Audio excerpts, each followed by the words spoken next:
নমস্কার, কেমন আছেন আপনারা? আজ আপনাদের অনুষ্ঠান বাড়ির মতো পটল চিংড়ি তৈরি করে দেখাচ্ছি। সর্ষের তেলে ডুমো ডুমো করে কেটে রাখা আলু আর পটলগুলো সামান্য নুন দিয়ে ভালো করে ভেজে তুলে নিয়েছি। তারপর নুন হলুদ দিয়ে মাখিয়ে রাখা চিংড়ি মাছগুলো ভেজে নিয়েছি। কড়াইয়ের অবশিষ্ট তেলে গোটা জিরে আর গোটা গরম মশলা ফোড়ন দিয়ে তাতে দিলাম পেঁয়াজ কুচি। তারপর দিলাম টমেটো বাটা, আদা, রসুন আর কাঁচা লঙ্কা বাটা।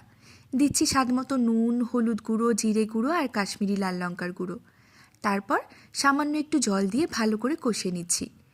একসঙ্গে পেস্ট করে রাখা চার মগজ আর টক দই দিয়ে দিলাম। তারপর ভেজে রাখা আলু আর পটলগুলো দিয়ে ভালো করে কষিয়ে নিচ্ছি। তারপর দিচ্ছি পরিমাণ মতো জল আর ভেজে রাখা চিংড়ি মাছগুলো। কিছুক্ষণ ফুটিয়ে নিয়ে ওপর থেকে কয়েকটা চেরা কাঁচা লঙ্কা, সামান্য চিনি আর গরম মশলা গুঁড়ো আর একটু ঘি ছড়িয়ে দিলেই তৈরি হয়ে যাবে পটল চিংড়ি। ভালো লাগলে সঙ্গে থাকবেন।